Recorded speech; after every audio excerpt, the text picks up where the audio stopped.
This is Blender. Well, it's actually my Mac, but the program on there is Blender.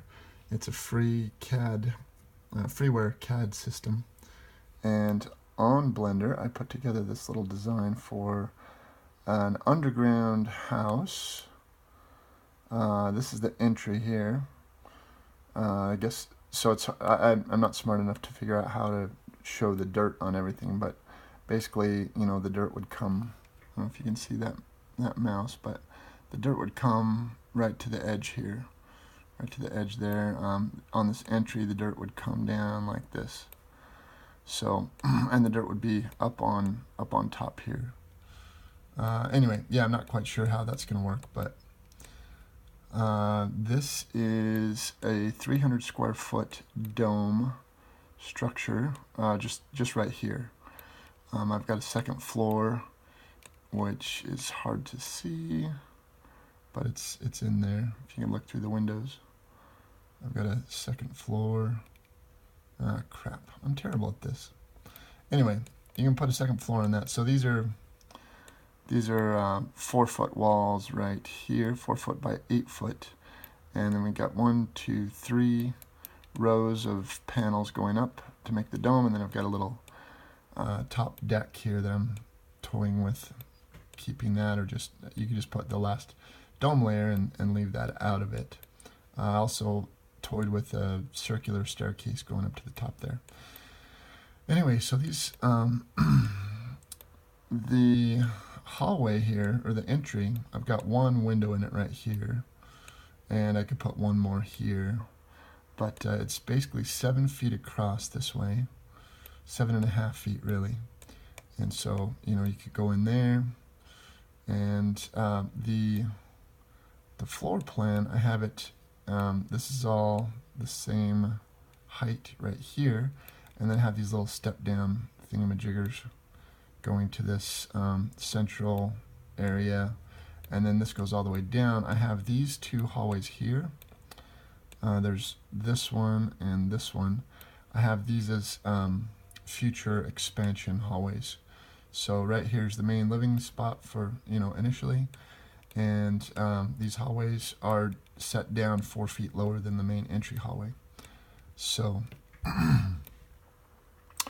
these little guys coming off of here, these are little, I don't know, like micro hotel kind of things I was thinking about building.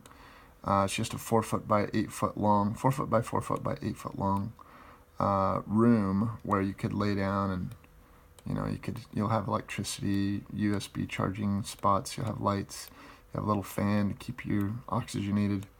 Right here, I have a bathroom off of there, off of this hallway, so this is down off the lower level in that main area, and that would lead to this bathroom here, and it's 12 by 8, so that leaves room for shower, bathtub, composting toilet or 2. This hallway just leads to this one little micro hotel thingy.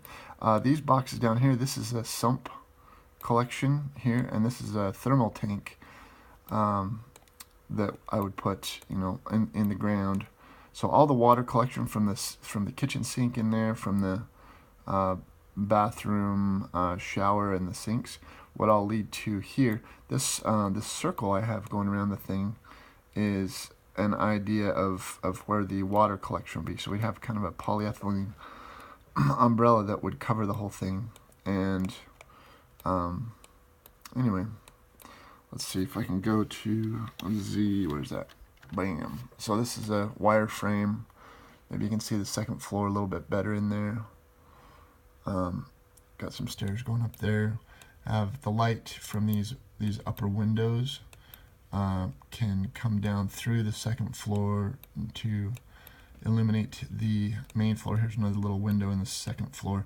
I'd have railings around there. I know it's really hard to see. I apologize. I'm not very good at this program yet, but anyway, that's sort of my. So this main one here is about, I don't know, $1,500 to $2,000 to build.